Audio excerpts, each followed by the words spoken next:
Hello everyone, my name is Saad Mahmood and I'll be presenting on defect in solids. My topic is unveiling imperfections, exploring defects in solids. First, we need to understand what defects are. No crystal is free from defect. Only crystals that are formed at 0 degree Kelvin may be perfect, but otherwise they have some sort of defects. And a defect is basically an imperfection or irregularity in the crystal structure. And these defects can occur at various levels. They can be really small, to from like atomic to macroscopic scales, and can influence the material's properties and behaviors. So, why do defects form?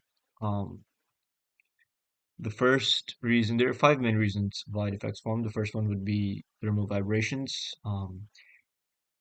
Due to thermal energy, atoms, as we know, are not stationary. So what happens is sometimes atoms move from their designated places, and that causes some defect. For example, if a an atom jumps from one spot to another, that can cause vacancy um, atom in one place. I'll talk about that in a minute when we get to it. But these are like that is one of the defects that can form due to thermal energy. Second one would be rapid cooling. What happens in this is that the crystals don't have enough time to arrange perfectly. Um, for example, if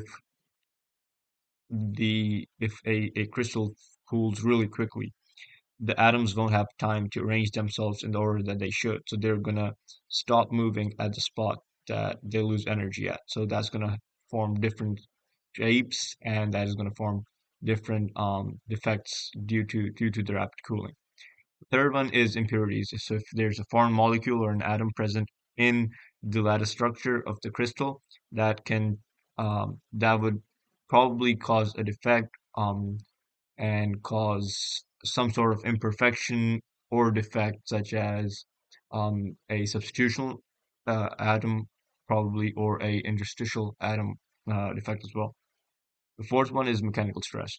So during or even after the formation of a crystal, if it is induced or introduced to a mechanical stress, it would usually form some sort of defect. Could be a area defect, or it could form other types of effects. For example, if the atom slips from one place, it could also induce edge or screw dislocations, which I'll come to in a minute as well. The fifth one is growth conditions. So if the conditions change during the formation, for example, if the pressure changes during the growth or if the temperature changes during the growth, it can lead to a lot of different changes and effects for the crystal lattice itself. And that is one of the reasons that causes this defect as well. So how many types of defects are there? There are three main types of defects: point defects, line defects, and area defects. And then we have subcategories in them. In point defects, we have vacancy atoms, interstitial atoms, substitutional atoms. Then we have edge dislocation, screw dislocation, and line defects. And then in the area defects, we have grain boundaries. So for the point defects, the point defects usually involve individual or a small number of atoms.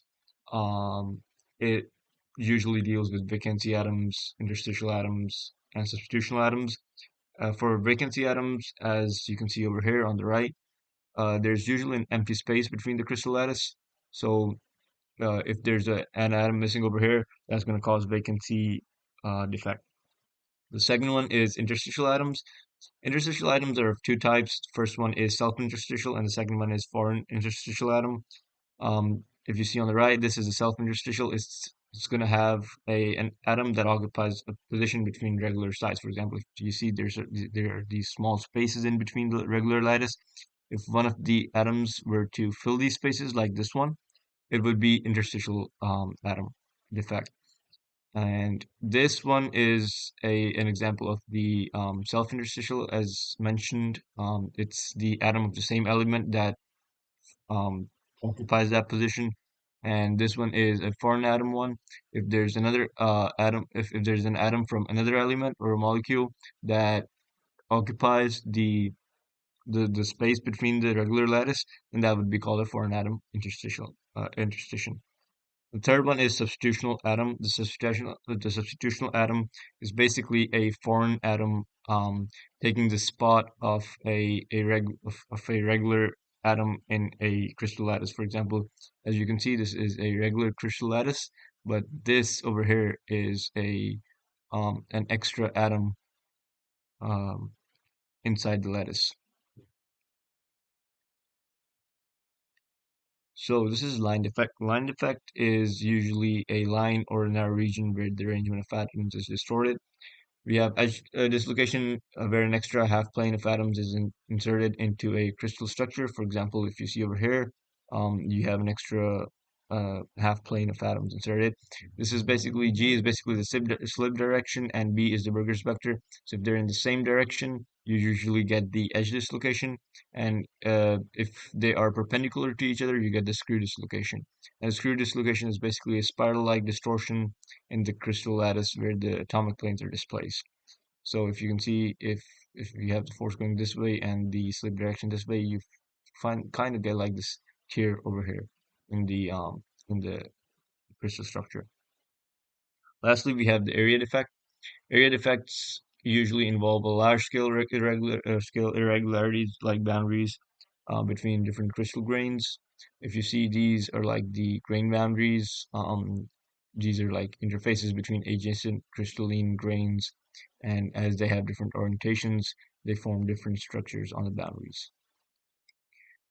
So why are these important? Why are like the defects and imperfections important? These are important for a few reasons. The first one is mechanical properties. Defects can highly impact the strength, ductility, and hardness, and even response to stress and strain of a material. For example, if you have vacancy atoms, it's going to decrease the ductility, but it increases the hardness.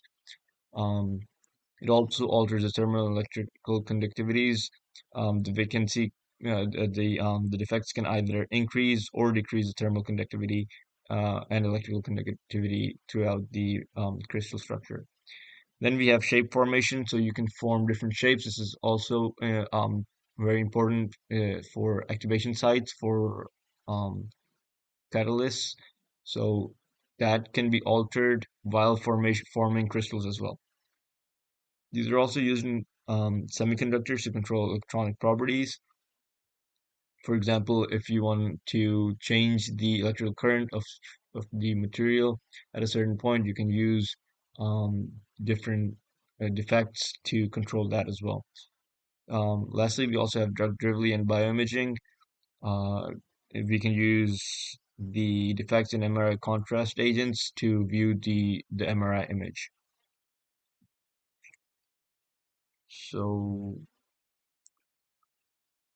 this is my 3D model for point defects. As you can see, we have vacancy atom over here. This one, we are missing an atom over here, so that is vacancy atoms. Over here, we have substitutional atom. As you can see, these are all atoms of one element, but this one is a foreign element. Sorry, foreign atom. So this over here is a substitutional defect that can also be used in making alloys. As you can see over here, this orange one inside the lattice is a interstitial defect. This is I've put it as an orange one as to show that it's a foreign atom, but this can also be a institutional atom that would have been a blue colored atom over here. That is all for my presentation. Thank you all for listening. Um, thank you.